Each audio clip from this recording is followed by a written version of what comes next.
Alright, we're back. It's been a few months.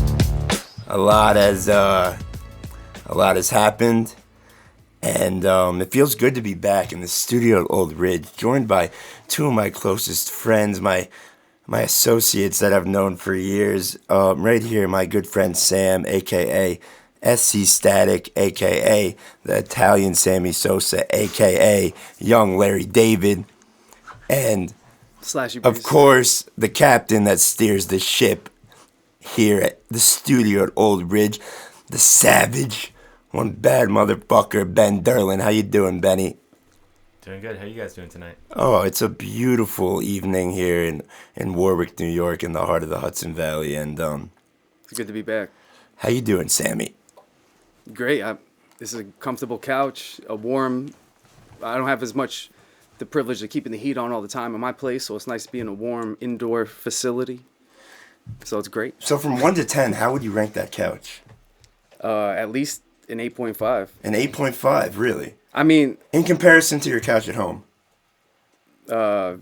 It's almost twice as good, if not more. No, it wouldn't be that. I don't know. So is the couch at home a 4.5 or a 5.5? It depends on which couch. I have the theater seat one, which would be arguably as comfortable as this. The other one, though, this one will put to shame. So, a 4.5? Yes. Wow. You're probably pretty comfortable right now. Yeah, and also the Passion Collective sweatshirt. I wear it almost every day now because it's super comfortable as well. I mean, from an objective standpoint, that's a pretty quality hoodie you got on right there. It's the nicest hoodie I have by far. The couch is the best couch I've sat on. It's the best sweatshirt I've worn. This probably might be the best soundproof room I've spoken in. So you're having a pretty good Saturday right now. Yeah, I'm not worthy. Even my ice water is the perfect temperature. All right, enough about that. That ice water does look phenomenal. But all right, we're back. I had to go on a little 33-day vacation in central Pennsylvania to get some shit right, you know. For my generation, it's no secret. It's been plastered across the headlines for years. Addiction's a very real topic, and in the wake of this horrid COVID-19 pandemic, it's kind of been swept under the rug, the whole opioid epidemic that has been ripping through communities, both cities and suburban communities across the country. But it's something that I've had to deal with firsthand, on and off, not just with a specific substance, just addiction in general to drugs and alcohol since I was young. And since I graduated high school in 2010, I went to 3 different rehabs. The most recent was in 2021 in September, a few months ago, just over 3 months. And it's been an ongoing battle, and I know there are a lot of people struggling out there. I know a lot of us have lost friends and family members.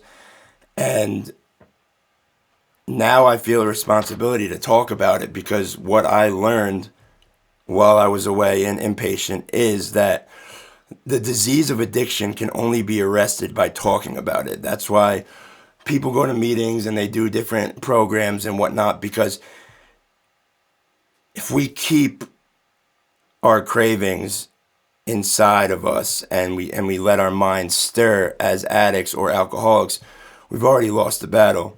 So with that being said, I just want to say that I'm very grateful to be back at the studio at Old Ridge.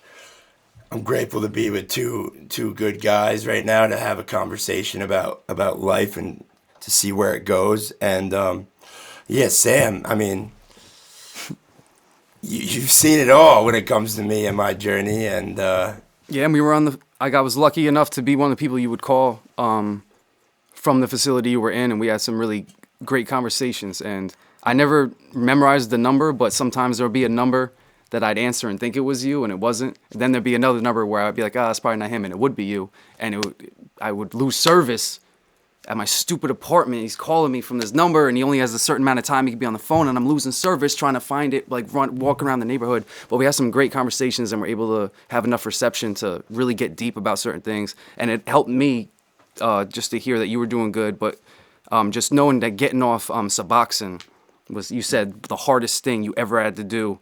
And I know a lot of people are on that, and that seems to be like, oh, like, well, I'm not an addict anymore, but you're still addicted to that, and that seems to be one of the hardest things to get completely clean off of, even no matter how small of a dosage you're on. Yeah, so when it comes to Suboxone, I had a script for that on and off for 8 years. I mean, so I have a strong disdain for the substance because it's a lie, it's a crutch, it's a Band-Aid for scars that at the end of the day, you're just procrastinating on what needs to be done to heal and to recover. But at the same time, is it better than running around the hood and, you know, shooting fucking heroin in project staircases and going into these neighborhoods, whether it's Paterson, New Jersey, North Philadelphia, the South Bronx, whatever you want to do? Is it better than that? Yes. But at the end of the day, I'll keep it on the I. At the end of the day, I was chemically dependent on something that I needed to take every day to feel okay. And from a chemical standpoint, Suboxone it's two chemicals that are bound together. It's buprenorphine and naloxone. Buprenorphine is a synthetic opioid that locks onto your receptors, that gives you that fake feeling of like what something like heroin or Oxycontin or oxymorphone would give you. And then naloxone is an opioid blocker. So when you take a Suboxone, you can't get high. You can't, if you were to go out and cop something else, you can't get high on it. Naloxone is what the substance that's used to bring people back from overdoses. Okay, it comes in a nasal spray. If somebody ODs on something, they hit you with that, and it brings you back. It reverses the effects of opiates. But so when I went into rehab in September, I went back on Suboxone. I got myself down to 1 milligram of it, right? And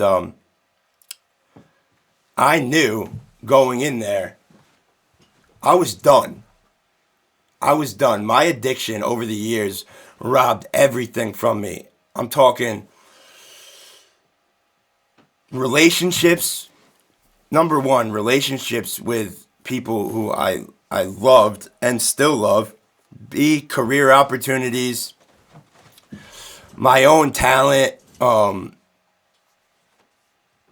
friendships, just time, money, just I was spiritually bankrupt, and I couldn't stop using. I couldn't stop using all different types of drugs, whether it's, you know, powders, pills. The specifics when it comes to that don't really matter. It's just the fact that, like, I could not stop using, and I wanted to stop for a very long time, and I tried to do it by myself multiple times, and I just wasn't able to do it. But going into that detox, and I was mentally ready, and that's the thing. If you have a friend or a family member struggling with addiction, at the end of the day, if they're not ready to get clean, they're not going to get and stay clean. That's just what it is. But I was ready. I went in there, and I like had this militant viewpoint, and I was like, I'm fucking done. And I told, you know, my friends, and I told my family members, and, you know, I've said it before, so some people rolled their eyes. Other people were like, you know, I wish you the best of luck. But I went in there, and I was like, I'm fucking doing this. Like, I'm attacking this shit head on. They tried me on a methadone detox, like a 12-day taper. I said, go fuck yourself. I'll do 3 days, and then I'm getting this party started. Like, I was like, bring on the pain. I know it's going to suck. I didn't sleep for a week. It was the most brutal detox that I've ever been through. Worse than Oxycontin, worse than heroin. Something that's supposed to get you off these other drugs, but then to have that brutal of a detox, and that's where I just have a deep-seated mistrust for for big pharma at the end of the day through my own experience. And I'm not blaming, my choices are my choices, you know. But yeah, those phone calls, when I'd call you, those helped a lot.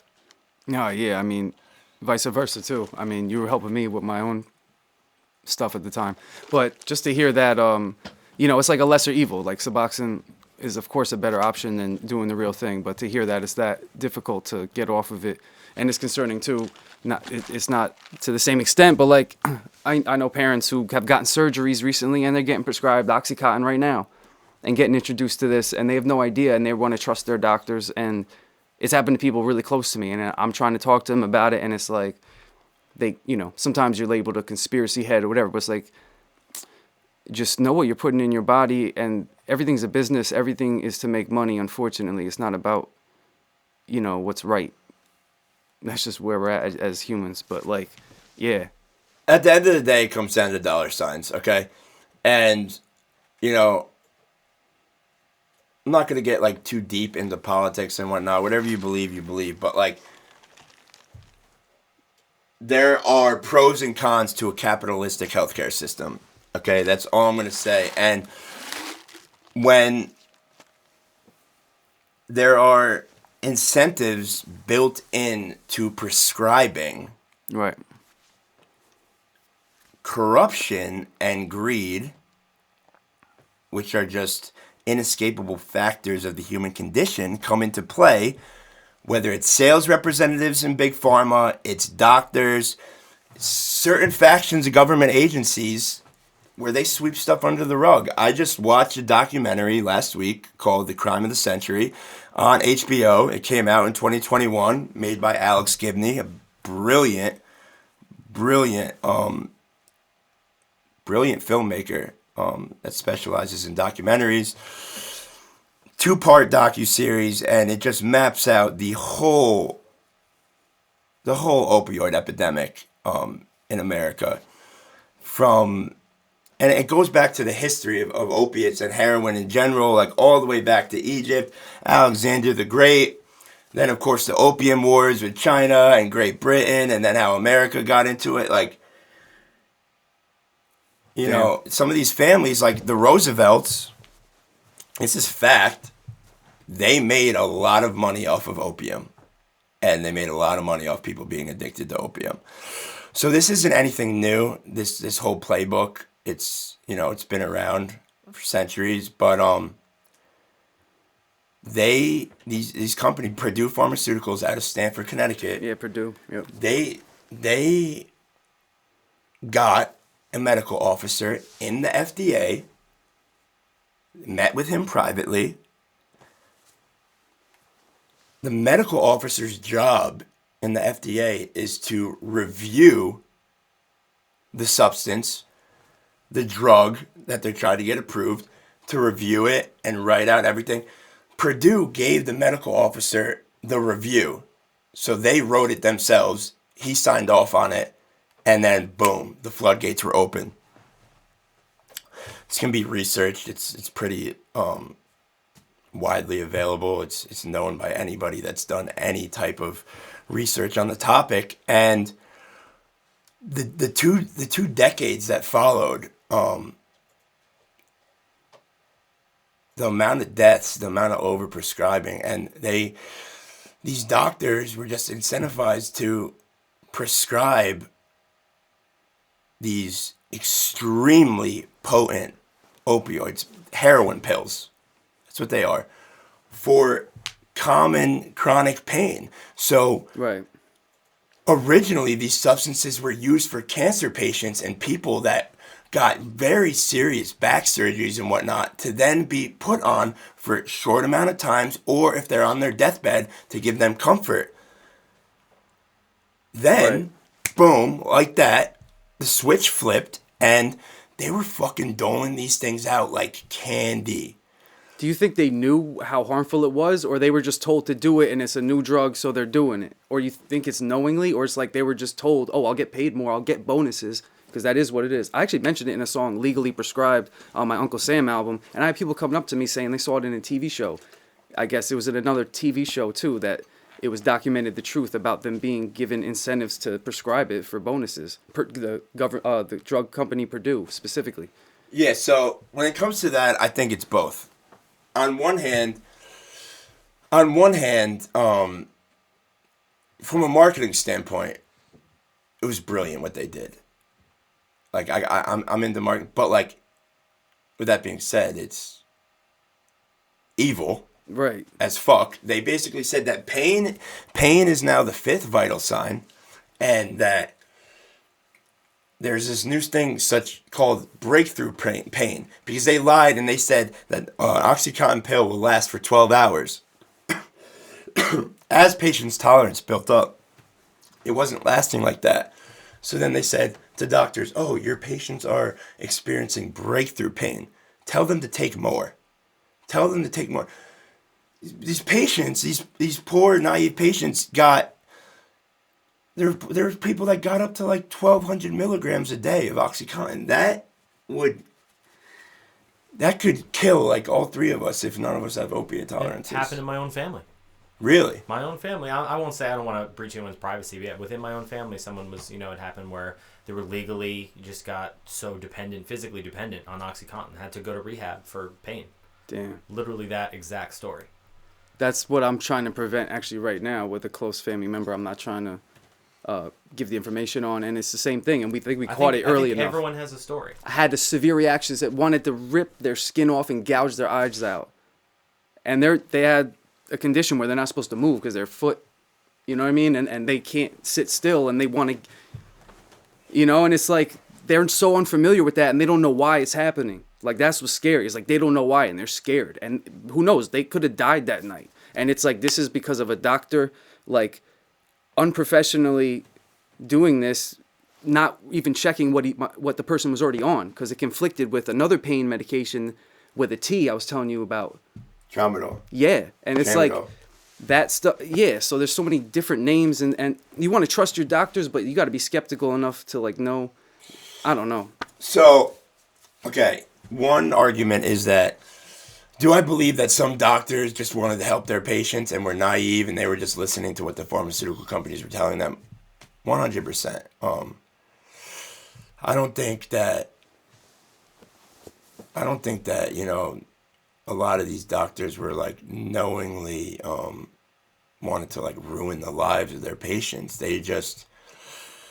And it relieves the pain. Yeah, they work, man, Back to my own experience with this, like... Doesn't cure anything, though. The first time I did Oxycontin, I was 15 years old, okay? Damn. I look at a 15-year-old today. It blows my mind that I opened that door that young. Because, whether people want to admit it or not, we went to a high school where the nickname was The Pharmacy. There were a lot of prescription pills, not necessarily out in the open, but if you knew, you knew. There were a lot of prescription pills floating through that high school when I was there. I think everybody had to know that was a student there. And where were they coming from? For the most part, I'm not going to throw anybody onto the bus, obviously, but there were parents that were hooked themselves, that were getting overprescribed, and then one way or another, those pills would end up in the hands of their kids, which in turn would end up in the hands of their kids' friends. So I was 15 years old, and I was with one of my childhood friends who's now dead. And I split an Oxycontin 40, and I had already been smoking weed and drinking at that point. I started drinking and smoking weed at 12 years old. I remember getting alcohol poisoning at like 14 years old, took like 7 shots. So I just, I was always an addict. I was always like I didn't love myself. I wasn't okay with myself, and I always had this need to escape in some form or another. This void was just embedded in me. And started experimenting with other hard drugs and whatnot around that time, 15 years old, but other pills, but specifically Oxycontin when I took an OC40, crushed it up, split it in half, and I snorted half of it, and I was like, fuck, this is it. And like a lot of addicts and alcoholics have the same story. alcoholics that have extreme social anxiety or whatnot, and then they take that drink and they get that social lubricant, and they're like, wow, like now I can, I walk tall with my chest out. When I did that OxyContin for the first time, I was like, this is what I've been searching for. So I opened that door at 15 years old, and by the time I was a junior, senior in high school, 17 years old, I had a chemical dependency. I remember withdrawing for the first time and not knowing what was happening, and going on Google and being like, why can't I sleep? I'm having diarrhea, no appetite. I want to crawl out of my skin. Like what? And Googling it, and it's like opiate withdrawal. And I was like, oh, fuck. So like, when you're that young, like you don't, other people are doing it, and then you get a taste of that. You don't like, I didn't realize like I'm doing heroin pretty much, pharmaceutical grade heroin. And once you're hooked and once you experience that, I had COVID, okay? I had the Delta. It sucked. It was really bad. But for people that haven't experienced certain things that I have, I'm not preaching anything. I'm just from my experience. Opiate withdrawal is 100 times worse than COVID. I have asthma. It sucked. I slept a lot. I was sick. Opiate withdrawal. People commit suicide, okay, when they're going through opiate withdrawal. Because it's that bad. Because it's that uncomfortable where you want to fucking saw your legs off. Your legs are kicking, restless legs. It is fucking Old Testament levels of brutality. So, with that being said, I say that to say this. You don't want to go through that. So, you get to a point in your addiction where you're in the grips where you'll do anything. Right. To prevent that from happening. That's why they don't get out of it. You're trapped. And it just sucks to innocently get taken into that. And not, I mean, at the end of the day, what's so sad is that in that setting, we all went to the same high school, we all grew up in the same place, right? It felt like society did more to allow you to get hooked on something than it did to prevent you to get hooked on something. Yeah. What did we really have? We had a couple DARE presentations. There wasn't a lot of education surrounding that. No. And that our town is just a very small example of something that happens in every state in this country. So, it seems like it wouldn't be asking too much to have a government or have a society where people actually looked out for other people in that way, but it's doctors, trusted people, who are pushing this. That's the double-edged sword. And then what chance do you have? Could have been me. I didn't have it when I was 12, but probably would have ended up in the same. You know what I mean? Exactly, because it's not a matter of will. Because I was 12. Yeah. And it's a physical dependency. No matter how strong-willed you are, you can't just go clean off that cold turkey. You can't. Exactly. So then. Yep. No matter who you are. So then what do? Once the problem is raging in tidal waves across the country and you have hundreds of thousands, millions, whatever, look up the statistics. It's raging. People are hooked. People are doctor shopping. They're getting it on the street, whatever. So what do they do finally when the pressure comes down on these pharmaceutical companies? They do what they said they originally did, which was to come out with an abuse-proof pill. The original OxyContin had a thin coating on it, a thin time-release coating, and they said, it's abuse-proof. It's time-release. Well, guess what? You lick the pill, you rub it on your pant, no more time-release. Boom. Snort it, chew it up, put it in a needle. So what did they do, though, when the pressure came down? They came out with a new pill, which had a real time release on it, where it was uncrushable. They also implemented the new database, which is this is what you should have been, but too little too late is what I'm saying. They implemented a new database. It was harder to get pills. Now it's so strict in some places where people that actually need the painkillers can't get them. Right. So, like, it's just a fucked up problem. But, so now you have all these people addicted. So what are they going to turn to? Heroin, okay? I remember, okay, in addiction, they say all your nevers will come true. And what they mean by that is, I said, I would never do heroin. I would never go to the hood to cop heroin. I would never shoot heroin. I would never use a needle. Are you fucking kidding me? Those gross-ass junkies over there? I'm not like that. I wasn't raised like that. My dad told me when I first went to rehab for pills when I was young, this is like 10 years ago or whatever, he said, they're going to take away all these pills. Your friends are going to start doing heroin. You're going to start doing heroin unless you get this right now. And then you'll probably end up with a needle in your arm. I said, who the fuck do you think you are? Excuse me? Me?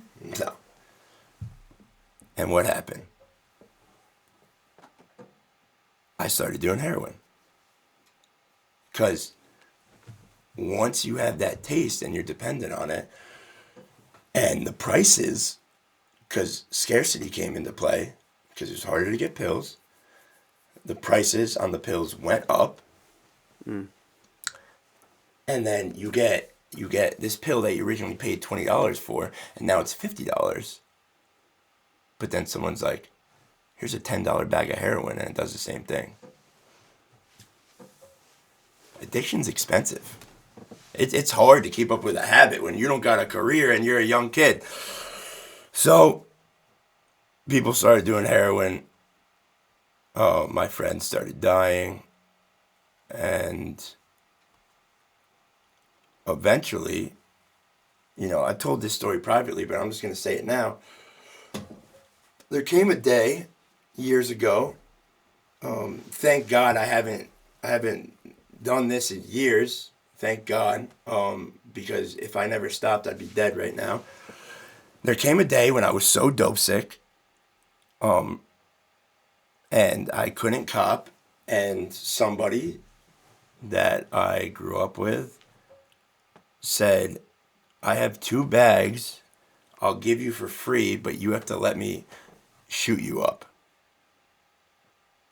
Let me repeat that, okay?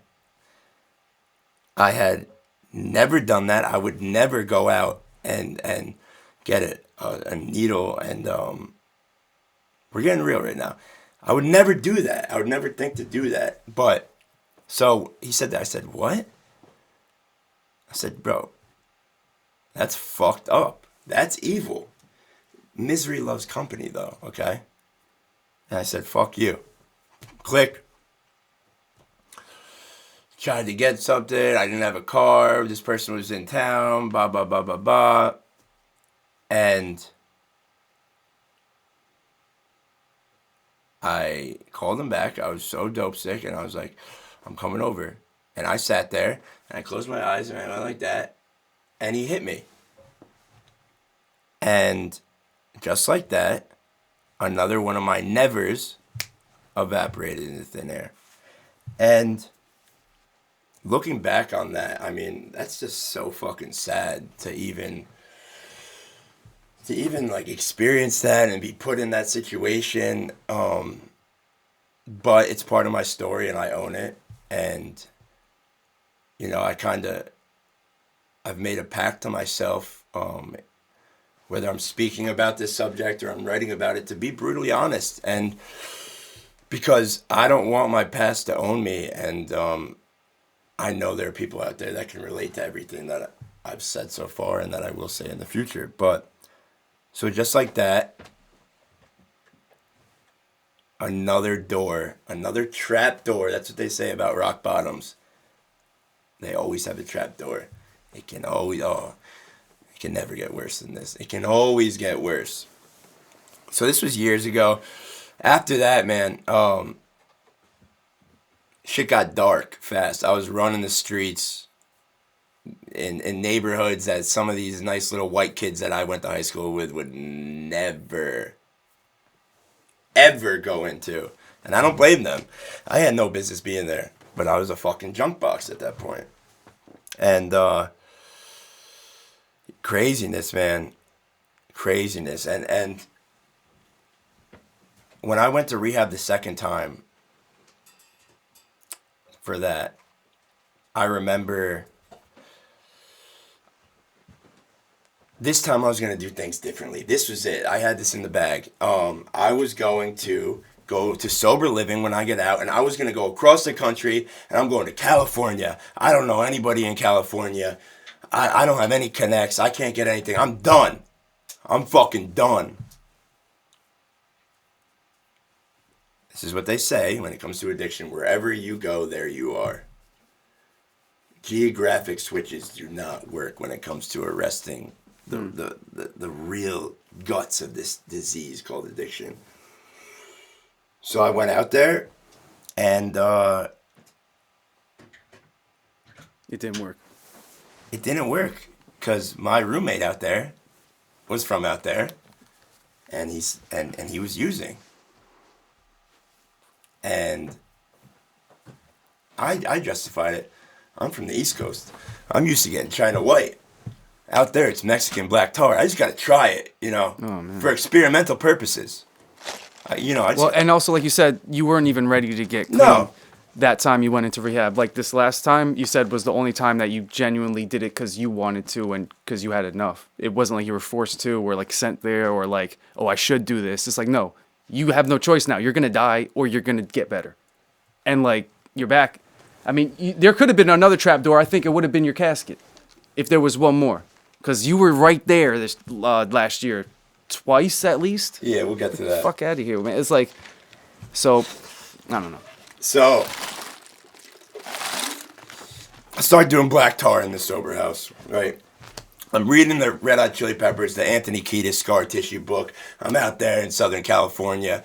For anybody who hasn't read that book, it's an incredible book. Pure fucking mayhem. The fact that Anthony Kiedis is still alive is incredible, Their original guitarist OD'd and died.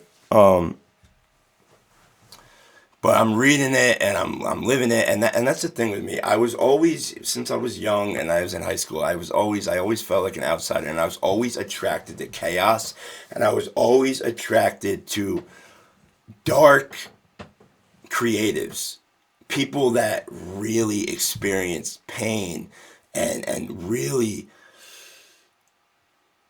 dug their claws into a level of the human condition that most people would never have the balls to or even want to. Like, people want to save lives for good reason. Right. Who wants to suffer intentionally? And like, I'm not going to say I wanted to suffer intentionally, but like, I wanted to experience some shit. I wanted to see how far I could push the edge. Out there, get thrown out of there, end up on the streets. Had to sleep in a homeless shelter in Long Beach, California. Craziness. Insanity. How old are you at this point? This is like, you're supposed to be like a sophomore in college now? Yeah, this is like 2012. Right. 2012. Okay. Yeah, okay. After I moved home, first I lived in the city again, straight out of high school. Then I lived in Philly for a year. Brilliant idea. Oh my God. There you go. Right there. Dude, how many people messed up in Philly that we know? Yeah. That was... No, that's what I said. I was like, oh yeah, Dad. Shit, I called my dad. I was like, Dad, I'm moving to Philadelphia. He's like, you're a moron. And I said, why? He said, you have a problem with painkillers and you're moving to the heroin capital of the Northeast. I said, nah, I'm good. Every kid was doing that. Yeah. I only went there a couple times. It was offered to me. I tried other things. I didn't try that because of you. Like, fuck that. You know what? I'll just say this. It looked like you were having the best time of your life, but honestly, everybody was laughing at you. Like, of course, bro. But you felt so comfortable in your head, like, oh, I feel comfortable in my skin. But you looked like a clown, yo. Clown. You were doing some obscene shit, and it was funny, but it was concerning if you actually cared about you. But most people that are, I don't know, are too fucked up to even realize how fucked up it is. But it was funny, but it wasn't funny. And you're saying you feel good in your skin, but it was like, if you maybe saw what it was on video, it would sober mind you. Be like, oh my God. I did see it many times. Okay, it's disgusting. It's crazy because, like, how you felt in that moment, you had no idea that's how you looked to other people. If I didn't stop using drugs, like, I've never been like afraid of dying. That was never my like biggest fear. For like my mother's sake and my family's sake, obviously, like, yeah, it's horrible. I don't want to die. But my bigger fear was to like wake up and be 40 years old and be a fucking drug addict, junkie that just has no friends, no family, just a degradation. You know what I mean? Or even nothing to show for yourself. Exactly, man. Like, that's my bigger fear. And like, if I would have kept using untapped potential, I would have kept using, it's not just opiates, everything, man. I'm a garbage head when I'm running. I would have lost my mind probably because I almost like had it slip a few times where shit got scary, man. Wait, you saying suicidal or no? Just like my perception of reality was not what it was. Right. From abusing psychedelics, staying up all night for 3 days doing fucking blow. Left was right. Like left was right. Right was left. This was that. That was this. What the fuck is going on? Yeah. So it's a miracle you're here, to be honest. It's a miracle that I'm here, man. No doubt. And for sure. I thought you died. I cried this last year. So, you know, we thought that happened for real for a few hours. Yeah, I know a lot of people did scary stuff, but yeah, that whole story. No, I didn't bring us up specifically, but I'm just saying you being here to tell this is, you should tell it, you know? No, I feel responsibility. And like, I like posted something earlier where like, I'm going to be speaking about this shit for the rest of my life. So if it bothers you, just stop following me. And you're my friend, stop following me. And for all I give a fuck, you can sprint and dive headfirst into a fire hydrant in Bed-Stuy and crack your head open. Because... well, that's one way to put it. Everybody loves to stand on their soapbox. They're social justice warriors. And, like, I get it. The world's fucked up and shit. But, like, how many times do we have to see RIP on our social media timelines before more people start talking about this? And it's gotten to the point. Right. It's too normal. It's like, I don't want to say we're numb to it, but yeah, I've been to 3 funerals in the past month. It wasn't drug related, but I don't know, funerals are more often and common than they should be for reasons that are preventable. That's crazy. Yeah, and I just feel a responsibility to talk about this because I'm lucky to be alive right now. I had a really bad relapse on Martin Luther King Day in 2021. I'm not going to get into all the specifics at this point. Damn, that's coming up. I'm not going to get into all the specifics at this point because I'm going to write about it and it's going to be in my next book. Mm-hmm. But I'll just put it this way. I ended up in 2 different hospitals in the South Bronx in the same day and totaled the car. I will get into details about that situation. It's funny, but it's not funny. It's insane. Yeah. I'm fucking batshit cuckoo bird crazy. You were doing so good before that too. That's the scariest part. That's what sucks. That's it was like, I almost was like, right now, no way, man. He was just killing it. You were just selling all your, or did you start selling shirts after that, or were you already doing that? I was already crushing it. Yeah, you were like doing the shows were popping off. Sonic was killing it, and it's just like you almost fucked all that up. I almost died. Well, right, and that would fuck everything up. But yeah, that would fuck everything up. It would change. Wait, would it? It wouldn't be the same. I don't think it would be the same. I don't think my writing would hit as hard. If you were dead. Right? Yeah. But maybe... most rappers go platinum after they die. In a Van Gogh situation, though, I could be a New York Times bestseller. Exactly. Fuck, I fucked up that day. No, you didn't have. Next time. I'm joking. Sorry. Low key Next though, time. it's like, That's There'll the. always be a next time. I think everyone's addicted to something. Oh yeah, that's another thing, man. man. That's a thought that I have a lot. Like I recently accidentally stopped drinking coffee, Oh my gosh. and I was like, yo. I would drink coffee multiple times. That you got one, yeah, multiple times a day, today. every day, and then I just stopped, and I was like, oh, there was nothing to that except that I just kept drinking coffee. Yep. But there's always something. I And, started coffee last year. I was off it my whole life. Like, I thought I was probably better than all you. And then I started doing it, and I can't get off it now. And I'm like, what the? Yeah. Listen, I'm fucking straight addicted to coffee. I love black coffee, and I'm addicted to social media. Bad. But everyone says, oh, I have an addictive personality. That's like, we all do. Like you're saying, like, we all have an addictive personality. Well, there's like, also so many things to be addicted to. Yeah. Like full transparency. I've never said this publicly before, but full transparency, I struggled with pornography addiction. Oh, same, bro. Me too. Why are you laughing? You think you're better than us? I don't have that addiction, to be honest, but I have others. You're a blessed individual. Congratulations. I have So many I have people other like, addictions. You think about it, I probably started, because we grew up with the internet, right? I Yes. probably started watching internet pornography when I was similar. 12, Yep. 13 years old. Oh, yeah. I was Is in that the when sauce. it gets you? Right? Middle school, yeah. I was in the sauce. And, like, Yep. I mean, when you first get erections, you got to look at it. But it's That's not what about that that, was- though. It's about the manipulation, the way Everyone that was talking about it morphs. Yeah, it morphs everyone's perceptions of what actual Like study addiction hall? that's, trust me. And it's something that I've really struggled with, and it's that same feeling that where it's so compulsive. You just like you're mad at yourself every time. Like, Yes. What a fucking shithead I am. Yes. All this, but it doesn't matter. No. It's At first, I thought it was great all the way through. I didn't feel crappy. It was like Well, you don't know when you're young. Like, That's what I'm stuff saying. That you learn like That was my only porn days, Yeah. to be honest with you. I don't know what it is. You're a saint, bro. No, it's not even You're a that. saint. You feel good about No, yourself. I'm Watch weird. out, I'm 'cause weird You just with got it. back on coffee, so Yeah, I don't know. You better just I'm attracted to like the whole package, and I can't find it. Oh, and a woman? I'm asexual now. I might as well be. Oh, Let's change the subject, that's a please. big update. No. Let's go deeper into this. I'm No, like let's Dr. talk about Phil his shit. pornography more. Nah. You Bro, brought this up. That makes you asexual in a way. Like, I struggle with it with my partner, and then there was a real difficulty there, and Because you'd that's- rather the porn? No, it's complicated, right? It But just turns skews to- your perception on and the love life. Trust me, Yo. I can relate to the same thing. Yeah. I'm not going to get into it right now because out of respect for an individual, but yeah, man, it's not funny. Why'd you just do that to make me laugh? Because I think I know what you're talking about. I would hope so. Yeah.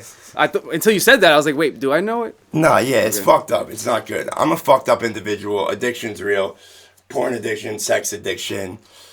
But Some everything- people gamble. It's not that you're fucked up though; it's that everything is fucked up. Like, Yeah. Yo, I jack off every night, All right, but bro, relax. I don't watch porn when I I do don't it. need to know that, bro.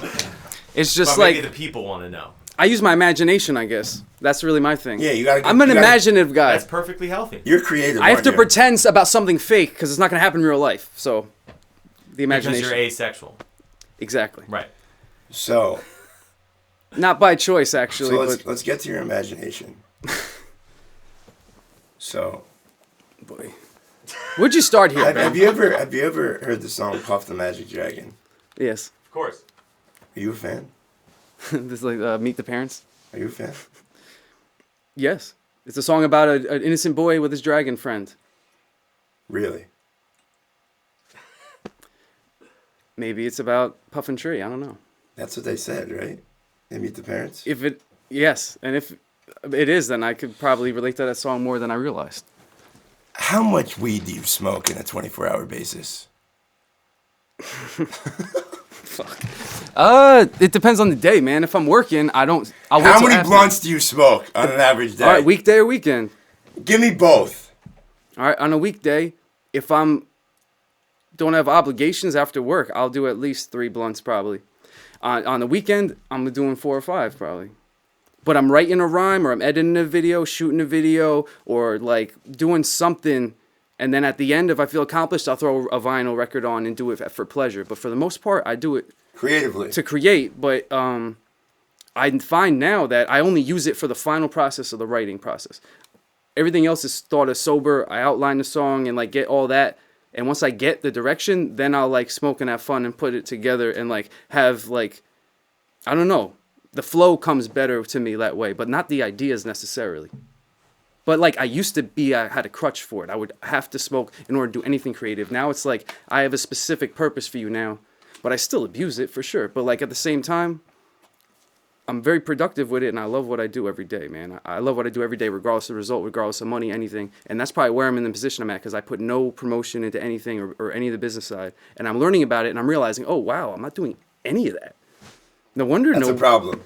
Yeah, and it's like I'm such an artist that I don't, but that's why I don't know, I smoke a lot of weed because I'm always working on something artistically, but like I got to do other shit. And I think smoking weed is not going to help me if I really want to take the business side serious. I got to put it down. From an entrepreneurial standpoint. No. Yeah, if I got to do the other stuff, I got to put it down. It's not helping me with even social interactions, even just shaking people's hand and being known, being at shows and meeting people, just being more extroverted. I think it would help me if I stopped smoking. But creatively, I feel like I found coffee too. If I drink coffee and I smoke a little weed, I write a song every time. 3 hours, 2 hours, whatever. I won't get off the desk. I tell Paul, like, leave me alone. Go somewhere else for a little bit. Like, sometimes you got to be, if you're in that flow, I feel like if you call me, I'm not answering. I don't know if you noticed, in the past year, I don't answer my phone anymore. It's like, I'm probably doing something. But enough about that. Nah, bro. I feel you, man. Phone's an addiction. You were talking about that, man. Phone's an addiction. I'm addicted to my phone because, like... Everybody is now, man. Everybody is. Like you, though, like... I consider myself, I am a pure, raw creative. Exactly. At my core. But the thing is, I am also a hustler. Right. And like, listen, I have a lot of weaknesses and a lot of character defects. Networking and hustling are two that would fall on the side of my strengths, I think. You've proven that recently. I think you weren't able to do it before, but now you put the pieces together, like, and it seems like it's overnight to some people, but it's not. No. But yeah. No. This is, and I'm just like, look at this. This is dope, man. I'm just getting started, bro. Like, I'm just getting started. I would rock it regardless, but I genuinely like this, and whenever I go, people ask me about it, and they have no idea what it is, and I think that's a good sign. That's the whole point of it, because my thought process, behind the clothing, is, and some people say to me, because they're like, well, Passion Collective, like, 1 minute you're trying to be a writer, the next minute you're a drummer now, the next minute you're doing a podcast, right? Then now you're making clothes. Yeah, because I love to do all this shit genuinely, right? And I'm fans of all those things that I just mentioned. Okay, and that's who I am at my core. But with the clothing, because I haven't launched this new website yet, my thought process is I want to provide the highest quality garments I can. Mm-hmm. To everybody that purchases something, and in turn it will decrease my profit margins right at the beginning, but on the flip side of that coin is I will earn lifetime customers because I believe in quality. And when I do launch this new website and I put the option up for people to give me Google reviews, the quality and my customer service are both, right. It speaks for itself. And then C, like you just said, the branding, like people rocking that. I give that to you. I give that to my homies in Space Bacon, and they rock that. Right. It's that's dope. Walking billboards. Hell yeah. Seeing them on the stage rocking that is sick. Yeah, and that's something. Bacon supports the movement fully. Mm-hmm. I think there are more videos from the studio with people wearing Passion Collective gear than there are videos of people not wearing Passion Collective gear. Probably. I think we could count. We could count, but I just want to say I edited all those videos. Informally, that's definitely the case. Hell yeah. Those are all really dope videos. Also, that was an awesome little streak you went on last year. That was sick. Yeah, man, it was a lot so of much fun. Music. Wouldn't have happened if it wasn't for Zach. That's straight up. Right. Yeah. First stream was with the laptop webcam. And that's I was like, Passion Collective right there. That's what that is. Yep. That's what the whole... And it's not like a definitive thing where you can just put it in a box. It's a living, breathing organism. And you don't even know how far it's going to be taken yet. No. So it's like... And that's why originally, like years ago, why that concept of a puzzle... You had this idea for a while. And that's the other thing I want to tell. Like, listen... There's 2 Passion Collective Instagrams. Am I wrong? I forgot the password to the first one because I was on drugs. I'm looking at them like, what the fuck is this? I know. It's horrible. And you don't know how to... That's like... Listen, I'm just getting started, but like for people out there, don't try to start businesses or anything when you're on drugs. Doesn't really work. Little fun known fact: my YouTube account was started by Sue probably when he was on drugs, and I still use that to this day. It's his like. It's not an email you use anymore, but it is that with the same password, and it's like I may have changed the password, but it's just funny. That's what it is. I'm like, I didn't even start this YouTube channel. You did. I've always had good intentions, and and like Freddie, my bandmate in The Plug, and he does sound for Space Bacon. Like my good friend Alfred called me. I said, well, we got to do this. He rolls his eyes. He goes, oh, Zach, the man of 1,000 ideas. Oh, Imbach? Yeah. And yeah, for better, for worse, you could describe me as that. You do got mad ideas. But listen,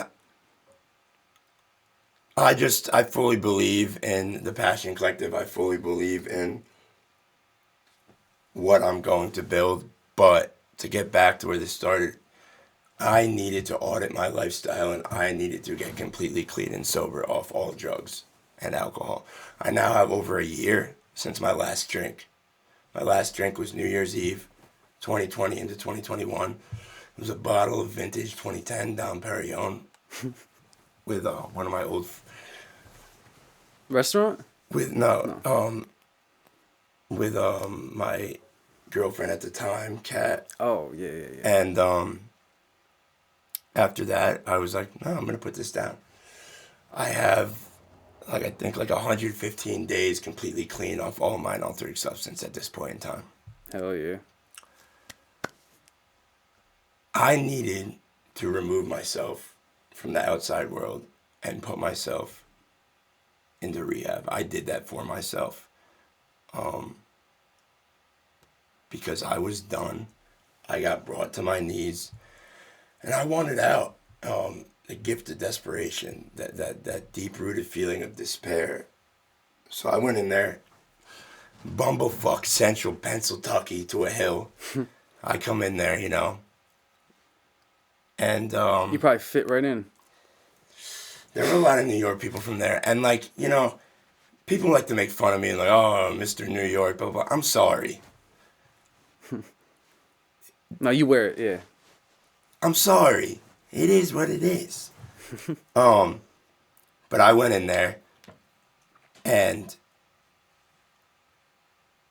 I manned up, but I also acted like a spoiled little bitch at times because the pillows were thin little lawn chair cushions from Walmart, and my neck... It was literally lawn chair cushions? Horrendous. Or is that a comparison? Horrendous. And then I go to ask for a second one, and they go, you need a nurse's note for that. I said, are you fucking out of your mind? Where's the nurse? No. Give me another pillow, you fucking dork. Where's the nurse? Nurse Ratchet, I want my cigarettes. Oh my god. So you can't bring a pillow to rehab? No. So I felt like I was in One Flew Over the Cuckoo's Nest at times. Looking at all these fucking demented imbeciles. I'm just kidding. I'm not judging. I'm fucked up. But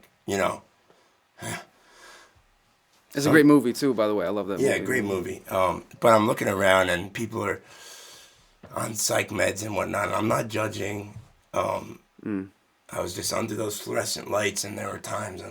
You had a roommate, obviously, or multiple? I had two roommates in detox. 3 grown men in a room. And what are you doing on the nights where you're not sleeping? That's what I took 8 hot showers in a single night one night. That's good. You had access to that. Because I was withdrawing my dick and balls off. Oh my god. And could you go outside or no? I went outside to a gazebo that was fenced in by chain link fence, and I said, I want to blow my brains out. And I went to the sky and I said, God, please help me get through this. Are there people watching you while you're doing that? There were some people watching. I had a crowd. I'm an entertainer. You sure the security there are people watching that, you're not sleeping during the night, watching you go outside, no, they were watching me. I felt like the chief in One Flew Over a Cuckoo's Nest. Oh my God. Except I'm a lot more vocal. And I said, Doc, I need some sleeping pills. And they go, we got Benadryl. And I said, go fuck yourself. I need some like elephant tranquilizers to put me out. Did Benadryl not help? Bro, I'll eat a fucking bottle. That's what they recommended. My family member who got Oxycontin and he tried to get off it and he had that bad withdrawal. Then they recommended Benadryl. Yeah, Benadryl, go fuck yourself. So I got through the detox and I had a counselor though. When I got up to the rehab unit and I got through the withdrawals, because I shared my experience, I'm sharing my strength. Now it's time for the hope part. Okay. When they moved me up to the unit, the real rehab, out of the medical detox unit, I was still withdrawn, man. I felt like an old man walking around. The body aches, and all the guys up there, 60 guys, they saw what I was going through. And, but they saw like the hunger in my eyes. And I went up there, 60 grown men. I don't know these people. And I was like, yo, blah, blah, blah. You know, it was real. And, I tried to lead by example, and I wanted this so bad that they did NA meetings every night, and on Fridays they would have optional. You wouldn't have to go to the meeting, you could go watch a movie. And the first night I went up there, it was a Friday, and I said, I raised my hand in the group, and I said, I need a meeting. I didn't come to rehab to watch fucking movies. Okay? I came to rehab because I don't want to die. And I want to get this. I want to be happy, healthy, and successful. The work starts now. I don't fucking want to watch some dusty VHS tape. And distract yourself from... What are we doing? So, every night in there, I did meetings at night after the groups all day. Within 2 weeks of being up there, everybody on the unit elected me the chairman of the unit. I ran the groups. I ran the roll calls. I was who they looked to lead by example. And yeah, there were some people fucking around in there and they would mock, oh, look at Zach, Captain Recovery. Really? And there were points where I wanted to strangle certain individuals and bash their head through brick walls. And I just wanted to... Especially being sober like that, yeah, you're going to... Exactly, because like I started doing push-ups.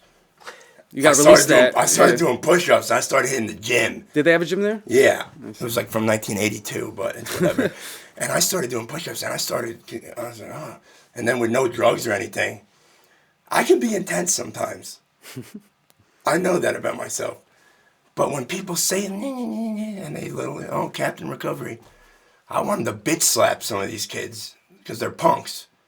And they're mocking when you take it seriously. And I told them, I said, yeah, I'm Captain Recovery. You're going to get out and OD and die on the street. Right, and you're laughing at your... Yeah. So, mind your fucking business, you clown. But at the same time, I mean, not that you would mock somebody that was taking it serious back in the day, but I wasn't ready. You know what it's like to be not ready and be in rehab, and that's maybe against your will. Or that's what I had to remind myself of. But still, that takes patience. No, that's what I had to remind myself. Everybody's at a different stage of their own journey. Yeah. So... there were some clowns in there, and they let But that's a test of your character to put up with that, because that's what comes with this sober life is people mocking you for trying to do the right thing, and that's the hardest part. That's why I feel like most people do drugs is because they're peer pressured to be cool, because doing the right thing is not fucking cool, and you get mocked the whole fucking time. I swear, from a young age, it's like to not do drugs, to say no to drugs. You know how hard that is to actually do that your whole life and be a good kid? Like, I tried, I couldn't do it. I thank God I didn't go as deep as most people, but like still, like I don't know anybody who said no the whole time. And the ones that did ended up going to college and getting like so drunk that they passed out and got taken advantage of by a guy or some shit. You know, if you're a girl, like I've seen that. Girls that didn't drink in high school, like it's like, I don't know anybody that did it right the whole time, because of what Ben was saying in our society. It's like we're not even being honest about it. We talked in the DARE program about marijuana being the same as heroin. It's not. It's not. And you want to talk about heroin, talk about Oxycontin, talk about what you're... But, sorry. No, keep going. Oh. I was going to say I got to take a piss, but... Oh. Now I just knocked you off your thing, though. Yeah, but, no. So, they made me chairman of the unit, blah, blah, blah. My bad. But some of these people they're cheeking their meds. Some of these people are on Suboxone and Subutex and Methadone, and they're high, in my viewpoint. Mm-hmm. Right. And... they were lying about it and doing sketchy shit, and it is what it is. The overall fuckery that you're gonna get in a rehab is abundant. Let's just say that off rip. But my patients got tested, and I got in arguments with my counselor, and I was like, "You're gonna let that clown go?" Because on my mission, I wrote in there, I'm going to complete the 28-day program. Mm-hmm. I get up to the rehab unit, and they go, your detox days don't count. Right. It's going to be 33 days. I remember you told me and that. I said, that's wonderful. It's going to be 28 for me. Right. I'm getting back to New York. And they said, no, that's not how it works. And I said, yeah, that's how it works. Or else I'll sign myself out. And I stood up and I said, I'm going to fucking leave. I've been doing everything by the book. Right. Every group, I do 100 push-ups. I go and talk to the spiritual counselor. and my counselor said, you're acting like an entitled bitch. And I said, no, I'm not. And he said, yeah, you are. You're trying to dictate your recovery. Mm. You're trying to take your will back. You're a tough guy, Zach. What's 5 days? And I said, but the pillows. The pillows, my neck. And he said, oh, the pillows. Is that how we really talked? Yeah. And so I told my mom, I called her, I was like, I'm leaving. I remember you told me too. I'm leaving. And I get a letter from my grandmother basically saying, listen here, you punk little bitch. If you can't make it 5 more days, you're going to have a real problem in your future. Wow. It's Good time for to her, man man. up. I'm summarizing, you know. Right, but good for her. She's a nice old Christian woman, a nice old Christian gal. But I sat there in that moment in the office arguing with my counselor. And I got quiet, and I was like about to start crying, dude, because just the pain and everything that I've been holding in for so long. And I was just like, I started doing breathing exercises, and he goes, what's going on? And I said, don't talk to me right now. He said, okay. And I just sat there, and I was like, and all these flashbacks of this, my whole journey, man. And like, I'm getting like emotional even like talking about it. And I was just like, and I didn't want to cry, bro. And I'm just like, my lip fucking shaking. And I said, okay, teach me everything you know about recovery, and I'll do exactly what you tell me, because I do not want to fucking use. And in that moment, I had a true breakthrough, which like I haven't felt before, because I surrendered fully. Yeah. Because I would always surrender with one hand, with the other one down here. Yeah, I'm done. But you had all these ideas of what you're going to do as soon as you get out, kind of thing. Like you were already scheming, but like No, it's just like I was trying to do it my way. Yeah, on your terms. And my way don't work. And you already had that finish line in 28 days, and once you realized that wasn't it, like you were like, no, that is it. Because that's the thing. But, when I had my mind set on something. Yeah. But you never told me that story. I could hear it, that was a genuine surrender, you know? Yeah. That's good. That's not easy, I would imagine, so. No, and my counselor, his name was Heath, okay? And he was a deadhead, a musician. So right off the rip, it's like I was meant to be with him, because if I would have had some of the other counselors, That don't I just understand know me. music I just or- know how I can be a manipulative. And that's what I said to him. I was like, listen, Heath, I'm not the smartest guy, but I'm like semi-intelligent. And he said, listen, shut up. You're extremely intelligent, but you're so smart, you're stupid. And I said, fuck you, bro. But he was right, because I can just take the pieces apart and put them back together how I want to do it.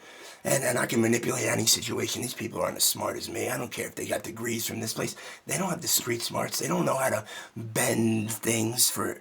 I can bend things and manipulate and do sketchy dirtbag shit. It's my way, and I want what I want, and I want it now. Like a little fucking toddler. But...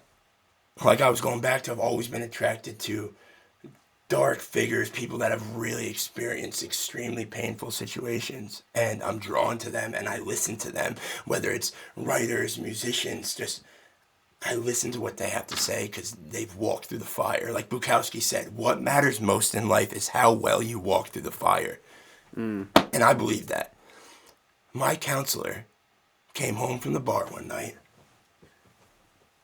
after drinking and doing who knows what, and his house was on fire. And 2 of his kids were in that house.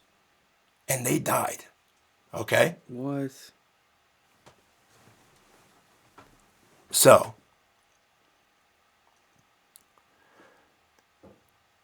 what would a lot of people do in that situation. A, they would get a shotgun,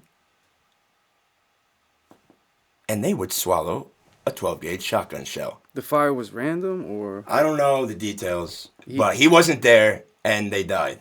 If he wasn't drinking, right, he could have saved them. But he didn't like leave the stove on. I don't know. I don't know the details. All right, but still, there's obviously, it's like the worst case scenario. B, you'd get locked in a psych ward like Bellevue for the rest of your life because you would not be able to handle life on life's terms to deal with the reality of that fucking pain. Okay? So I'm over here bitching and complaining like, yeah, the pillows. And then he drops that on me and I go, oh, fuck. Mm-hmm. He went to rehab, the same rehab that he now is a counselor at, and he sat in the same chairs that I sat in, and he has over 11 years clean and sober now. And he's worked through that pain without drugs and alcohol.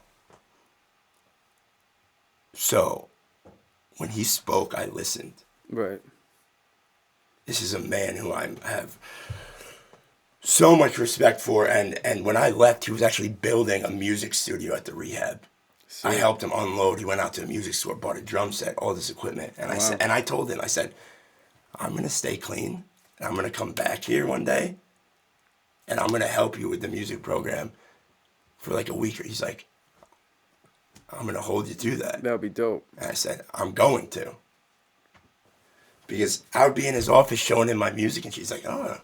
Damn, you guys are pretty good. Nice. And yeah, that sounds like the perfect counselor. Real. And that's separate from the pastor? Yes. I'll get into the pastor. Okay. The pastor. I have to piss really bad right now. The pastor. All right, if you got to piss, give me some kind of something to go off on. Okay. So, spit some rhymes for them. Okay.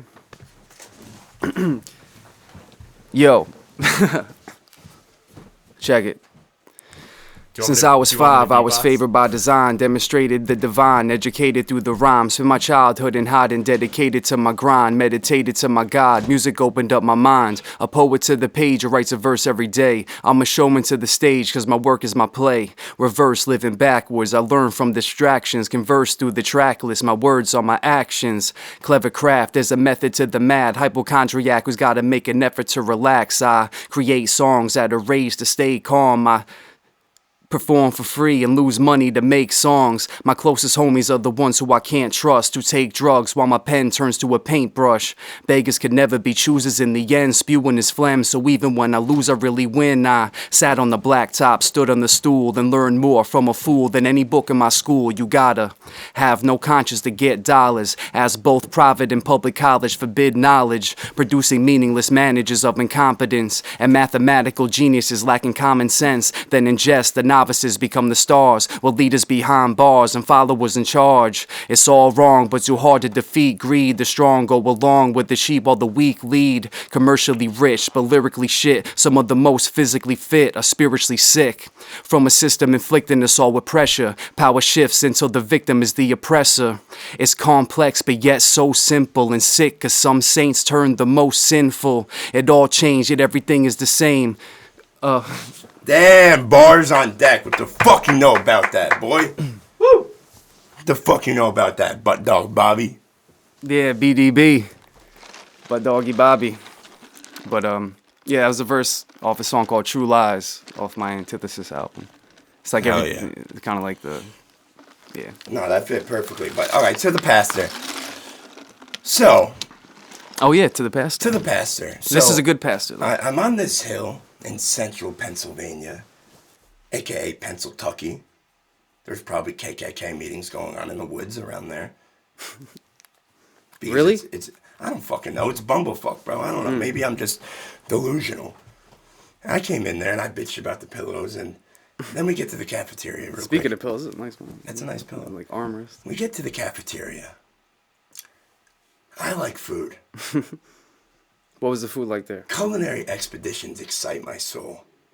I know. Oh my God, since you've been out of rehab, bro, holy shit. I'm not saying food is your new addiction, but whoa. Nah, I'm on a diet now. No, all right, yeah. But at first, man, you would. Oh, at first I was enjoying it splurging. too, man. I was there for a couple of them. It was nice. Yeah, food man. is great.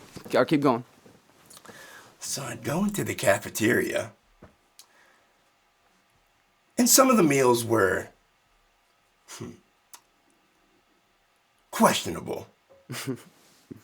And I would sit there with this slop on my plate around other individuals, my associates, and I would look at it and I would say, this sucks. And they would say, it's better than prison. And I would say, well, I didn't come from prison. I came from New York. And they would say, we can tell. And I said, damn right. Because I love New York. You guys all talked in this like raspy, like whispery voice in this voice. Rehab center, man. It's crazy. There were some people from Philly, and they would say, I want a cup of water, and I want to go home. And they talk like that. There were New Yorkers, though, but... Water. A cup of water, a cup of black coffee. Coffee, water. And that's just how we do it. But to the Pastor Ike was a good man. He was a nice, older black man from South Philadelphia who had been through some shit. He smoked crack and did cocaine for 15 years. So he's seen some shit. He's been through some shit. I could tell his story that... Yeah, back to Philly again. But shit. The first time I go in there and I meet him, because I was raised Christian, I'm a spiritual guy. I go to church on Sundays nowadays, some Sundays, and with my mother, because I'm a good man, trying to be. And he would say, what you guys are dealing with is not just a disease, it's a demon. I would say, damn, that's some Southern Baptist shit right there, boy. And he broke it down, though, and that's something I can relate to, because there'd be times when I'd be up and I couldn't sleep, and I would feel this, like, dark, demonic presence around me. And... That's just like, come on, man. That I'd be scared, bro. I'd be laying in bed and I'd be scared. It would feel like a demon was, like, watching me. And I'd be praying. Oh, shit. Like, I'd be scared, bro. Like, and not, like, scared of, like... Scared of shit that you can't see, but you can feel. You know what I mean? Yeah. Like, I felt like this dark, demonic presence that was just latched onto me at points. So when he started speaking like that, it kind of resonated with me on a deep level, and it made sense. And it kind of scared me a little bit more, because I was like, oh shit, this wasn't just in my head. Right. Because everything he's laying out right now, I felt in my soul. And I've gotten to a point where... It almost makes a little more sense. Because, like, oh, shit. It's not just a disease. This is, like, something I can't see that's spiritually trying to destroy me. Or get me to destroy myself. Yes, and how demons can hop from one host to the next. Yo, I was just going to say that. And, like, I don't know, if you have, this is just weird, but, like, if you have maybe sexual intercourse with somebody who has, like, some serious darkness, that I feel like that can be taken. And I think that's happened to me. And I had some suicidal demons after me, man. Like, I had no addiction demons, but I had some suicidal demons. And I don't know if that's something that I never thought about, but maybe there's some negative, like, spiritual presences around me. And I don't know.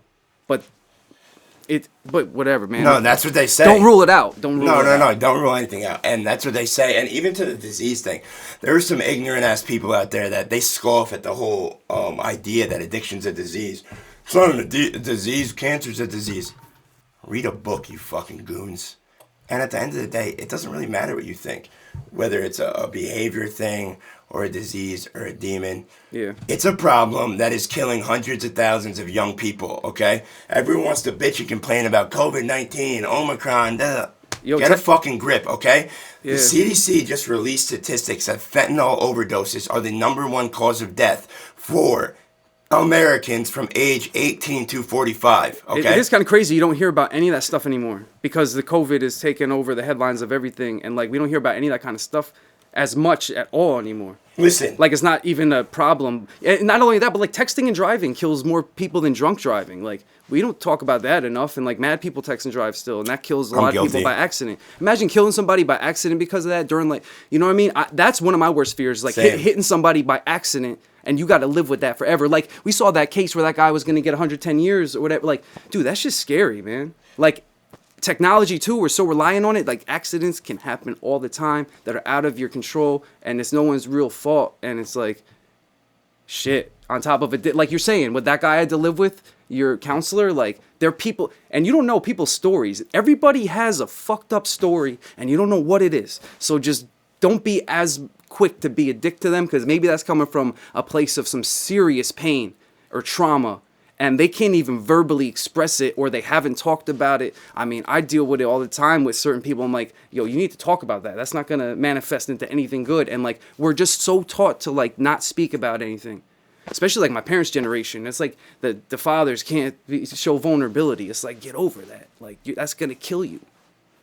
I don't know, but I see it, bro. It's like, nobody talks about what's really happening. It's like, let's talk, like, we're doing it now, but like, people ain't talking about what's really happening, man. I truly think that everything is too much. And by that, I mean, like, we as a species weren't designed to deal with all the shit that we have to consume. It's not natural, man. Single day. We went outside, we found food, we built shelter, and we made families. And like, we've been doing that for like 70,000 years. And then all of a sudden, you have the news of the entire world. And it's like, we're all competing for the space of tragedy. Because, you know, you've got COVID-19, and that's terrible. Like, literally hundreds of thousands of people lost their lives. And overdoses are terrible. And hundreds of thousands of people lose their lives. And it's like, we shouldn't have to compete for that. No. But we do, because it's all the time. That's all we get. Everything, all the time. And there's always going to be something bad going on, and it's always being televised. Yep. But at the same time, there's so many good things happening simultaneously that we don't know about. And like, I'm not saying, I mean, I'll just say this. In the history of the world, there's been so many points where like it could have been over, and we're still here. There's always good versus evil. It just has to be that way. If there was no evil or there was no bad, you wouldn't know what good was, I guess. Like, you wouldn't even know that it was good if there wasn't bad, like in a weird way. If everybody was peaceful and good, like, I don't know. It's just like never going to happen. There has to be like the yin and yang, and like there's always good, always is strong enough to not let the bad win. That's at least. What I mean, though. Like, I'm not saying good is winning, but like it's never flips so much that good isn't still fighting back. Like, I don't know. Good, bad, everything. It's still too much. It's still too much for us to process. Because like back in the day, good was a harvest, and bad was it rained and there's a leak in the roof. It was reliant on like a higher power. Exactly. It wasn't my friend died of an opioid overdose. Right. That's not natural. Honestly, all I know is, on the topic of too much, if I see one more article about Will Smith and his wife, I'm going to jump off a bridge. What's going on with that? I don't know. I live in a box. I don't know anything about that. I don't know anything about it. Oh, because he's like, they had an open relationship. There's always something with them, Did they have an open relationship, and he was like okay with it, and she's going to sleep with other guys, and he's kind of okay with it? Is that what it was? I don't fucking know. There's always something. I don't know. And it's just too much. Well, either way, there's a bunch of stuff that is meaningless to our lives that we're like so consumed with and obsessed with, and like, I mean, I know the Kardashians took like a decade of some people's lives. They're witches. But like, people are so concerned with other people's business, and it's like we're not. The mental health is at an all-time high because of what Ben is saying. There's too much, and mental health is like everyone has it, man. The problem. Everyone has it to a certain degree. Here's the thing. The problem with like, it's not so much that I like want to like stress the competing factors of COVID versus fentanyl overdoses. The problem is though,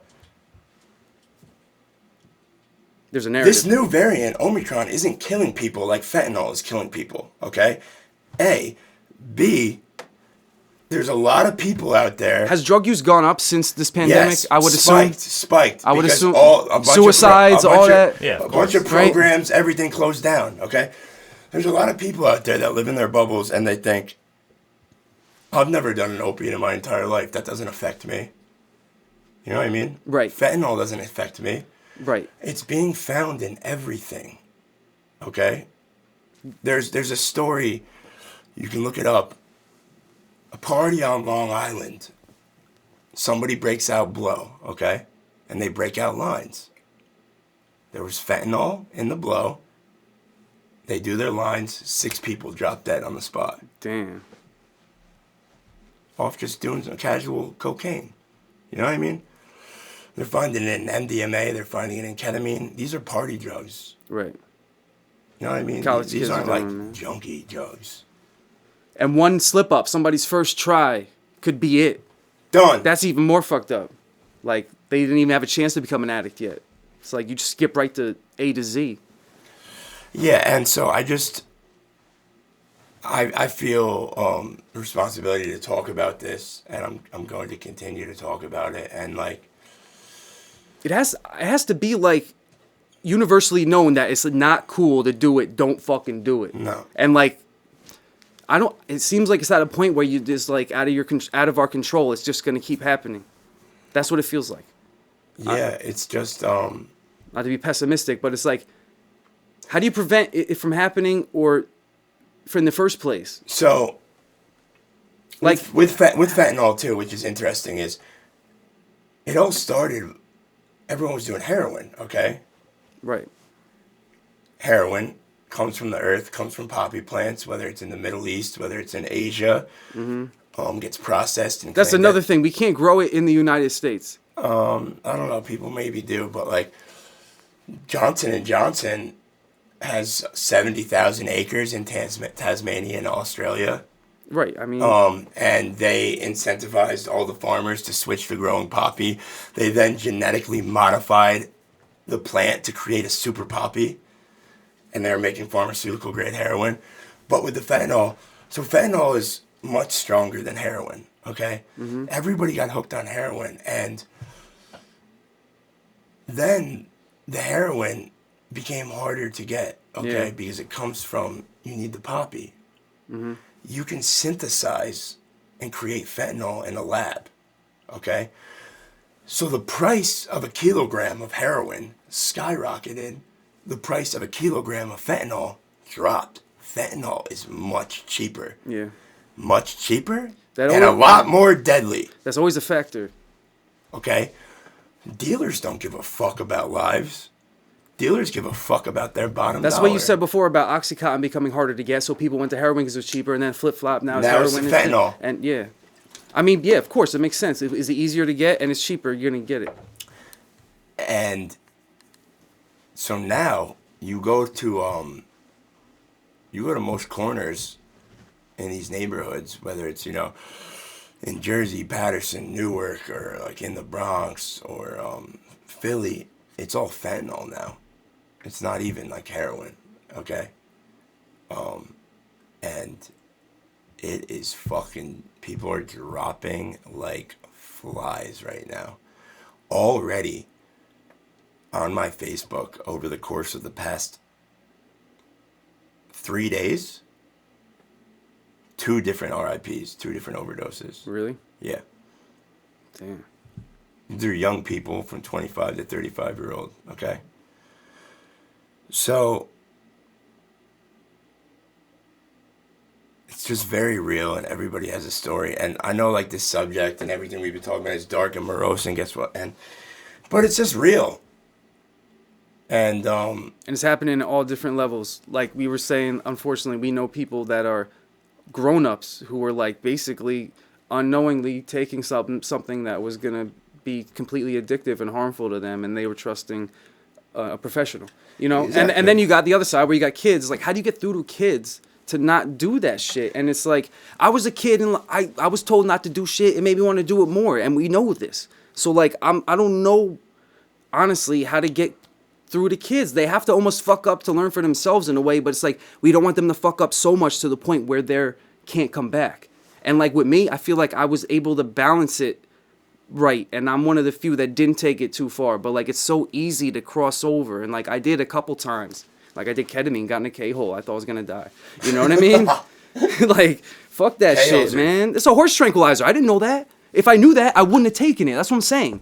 Like, this is a horse tranquilizer. It's not, that's gonna be no good for you. I used to do plates of ketamine. But it looked like coke to me, so I thought, oh, it'd be similar. Yeah. And like I'm just saying, the lack of knowing what's in it but even then, even if you know it, even if you know better, people still do the wrong thing. No, and the biggest thing that I just want to continue to stress is when it comes to fentanyl and the fact that it's just on every street corner, not every street corner, but like in the hood, like in these open air drug markets in major metropolitan areas, and it's getting synthesized domestically, right, in clandestine labs, dangerous. and people just have this. They walk around like, well, that doesn't affect me. Well, yeah. What about your cousin? Well, that doesn't affect me. What? Yeah. But I would hope that the manufacturing of it probably of does fentanyl though. doesn't. It probably does though. We're all connected in some way where you probably know somebody who is affected by that. Like who, you know? Yeah. We knew someone who passed away this year from an opioid overdose. Right, like we're all almost related to affects know somebody. everyone. Yeah, even if you're not involved in it and you like, whatever. But yeah. No, yeah, it's just people need to get over that hump of like, well, what happens in a fentanyl lab in America doesn't affect me. Like, yeah, I would hope it doesn't affect you or your bottom dollar or something. But like, as a whole, yeah, it affects us. It affects our country. Your community. It affects yeah. our peers. It affects our communities. The it affects future. our schools. The future. Yeah. The children, man, everything. Save the children. So while some of these fucking dorks over there save the whales. I mean, not save the whales. whales Are cool, I know, but like. Well, that's the thing too. It's like there's so many problems. What do we attack first? I think basically my whole opinion is we need to stop having a society where it's based off money and like accumulating more for yourself. It has to be more communal in a way where, I don't know, man. Fucking communist. I'm not saying I have an answer, but it can't be just based off like accumulating money for yourself. And like, I don't think we should have to donate to raise money for a cause. Why don't we just do the right fucking thing? We have the technology, the resources, just put it towards that. Why we gotta raise money with the peasants? We gotta donate in a fucking bet. You know, that's wrong to me. And we got millions. Everyone's got mad money, like at a higher level, and they're using it at our expense, man. It's like, have you guys seen Don't Look Up on Netflix? That Yeah. just came out. no. Yeah, I watched That's it. exactly what that's about. Yeah, I watched it. I've not. You should watch. I will. It's really, really good. And it's, Oh and wait! Leonardo DiCaprio? Yeah. Yeah. I saw a trailer for that. It literally. I thought you said "Don't Look Up." You said "Don't Look It Up," right? No, Don't Look Up is what it's called. Oh. Yeah. Oh. But it's literally exactly about like the human race is at stake, and Right. they're like, wait, we can make money off of this, and they try to. I won't give everything away, Okay. but like that's literally the premise of that entire movie, and that's what everyone feels that all the time. Of course, Well, we're in yeah. late stage capitalism now. Like things have to change, Right. Because they don't work. Exactly. Because you can make money off of kids dying. Right. So And that's it- like so it rewarded in doesn't- this system. So it doesn't work. Yeah. And like there's no profit in peace or Not health. to make this a communist podcast. There's no money. You dirty fucking Chi-Coms. This is America. Yo, that's the problem. though, Stars man. and stripes, I fucking bleed. Yo, there's no money in doing the right thing, so no one does the right thing because there's nothing in it for them. There's nothing obviously- in it. all right, let me just say That's the something. problem, bro. Let me say something. Why would you do the right thing unless you're just a good person? And All right, wait. there's nothing in it for you. Because a lot of people... It's like I would, but I got to pay the bills, and I got my oh. own life to worry about. And yeah, I know we all do, and it's set up that way, so we can't Right, go out of our well- way for someone else because we have to do for else, or else we're fucked. A lot of people don't have the ability to put themselves in other people's shoes. And that's just like... It's a sad truth, you know, like... But we're so preoccupied because of the society itself. Like, I'm not saying that people are insensitive and it's not their fault, but like, we're almost designed to be insensitive. Yeah. You know, you have to deprogram yourself to care about somebody else. Like, some people have to deprogram themselves to not be racist now. Not now, but always. And it's like, really? Like, Yeah. it baffles me. I'm like, you really think you're superior because you're born a different color? It's like, what the fuck? And these are people that I'm related to sometimes, the people I'm friends with that I thought I was friends with. And it's like, I guess, are we not friends now? Because of this? And there was a whole race war triggered last year. Like, yo, I don't know, man, but it's like, I wasn't allowed to speak at a fucking racist, poetry against racism go. event because I'm white. And it's like, you know how much shit I take for being a white rapper? Like, Yeah, yo, you fucking cracker ass honky. Yo, you need a white voice to speak out against other white people. You need that. And it has to be genuine. And I'm that dude, bro. And you're not gonna include me? You're fucking racist. Straight up. Straight up. You can't be pro-black and be anti-white. Like, that's not gonna solve nothing, bro. And like, yo, Trust me, I'm the first to point the finger in the mirror and at the white man. And I just wasn't allowed to. I just think that whole thing too was a whole that thing. should show you something. What? That whole situation should show you. But it was also in Warwick too. It's like, oh, Warwick's gonna. No, it's just there's. It's a complicated subject, and you can't really like dive headfirst into. I've just seen what's been taking place, and I just am a little bit more. Any closeted racist is like out now, kind of. It seems like, or they're leaning towards that side now, and it's like, oh shit, I didn't know he was like that. Didn't we listen to hip hop growing up? Didn't you watch basketball, the NBA, and look up to these guys at all? Like, no, you have fantasy leagues. Like, you shouldn't be allowed to be in your fantasy league if you're racist. My opinion. Yeah, well, a lot of people dug their heels in when they're you just went on a rant. Yeah. Do you have a Black Lives Matter tattoo? No. You want one? No, I don't have any tattoos. I'm probably not gonna. Would you get one? No, I don't. If you were gonna get a tattoo, what would it be? Gangstar? I don't know. No, I'm just kidding. You would get the it would be like logo? it would be like something hip hop probably, or something God related, or Marshall Mathers on your back. Nah, hell no. That's like some weird. That's weird. That's a Stan. That's what Stan would do. You wouldn't get that? I don't listen to Eminem like that as much anymore. He was my number one influence when I was like 5 to 12. And then I got into Nas, and then I dug deeper, and I'm like into Killer Priest now and stuff. It's like, I don't know.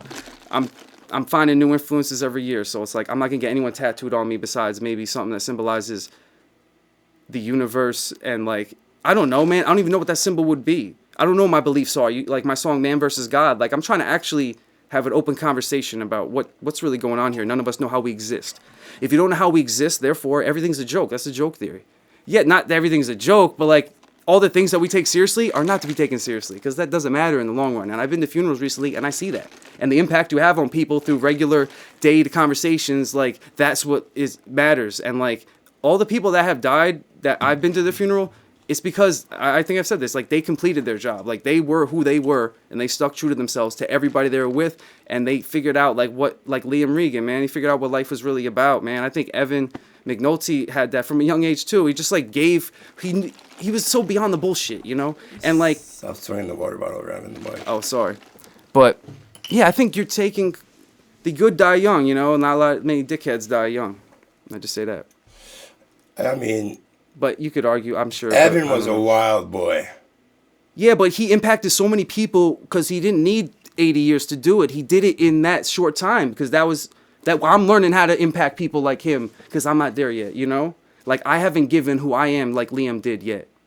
Like I said, the last time I was with Liam, I picked up my sister from Penning's. He came out to the car. I played Little League Baseball with him, and I'm friends with his brother through my sister. Like, we're not tight. Talking about our friend Liam that we grew up with that passed away in a car accident in Northern California, tragically. Yeah. And really sad. And I'm not saying that he had nothing more to give. That's not what I'm saying.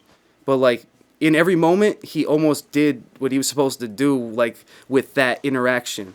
You know what I mean? And like I would like Irish goodbye if I was him and not do that. And that's why I'm still here, I think. You know? That's all I'm saying. There's something to that. And he spoke to me for like fucking 15 minutes. Probably went outside, went back in, did it the next thing to everybody else he was talking to, and he just did that for me. I was like, and I was feeling real shitty that day. That's back when I had my suicidal demons fucking with me. And he pulled me out of that without realizing it. And he even said to me, he's like, I know we're not super tightly. I was like, yo, you don't know how much that meant to me, man. Like, thank you so much, man. And I'm so happy to see you. And like, that was the last time I fucking saw him. And I said, but I just think that the other funerals I've gone to, the one I went to this week, that guy did that. And he didn't know me very well, but he left that impact on me. And everybody that spoke about him had that same story, but just a different dialogue, but the same impact. But that's my theory on that, man. People go because they left you with what they were supposed to leave you. Yeah, no, I believe that. And on that note, I just want to say that God is good, and I believe the best is yet to come. And that's why you weren't taken yet, man, because you got much more. I got a lot left to do, and sorry. I think the most priceless thing in life to contribute to bettering the human condition is to reach out and do your best to inspire and impact other human beings be of service to your friends and strangers alike. Pick up the phone and call people, call your friends and check on them. And on the flip side of that, pick up the phone and call people if you need to talk. Don't just sit with your demons and stir and I'm alone in this world and nobody gives a fuck. People care about you. Yeah. And I can speak to that from my own experience. And it's 2022. It's a new year, and I'm really excited about what's going to unfold this year. And my motto is to just show, don't tell. Do it. Put the work in and show people. Be about it. Don't talk about it, which I've been guilty of many times in the past.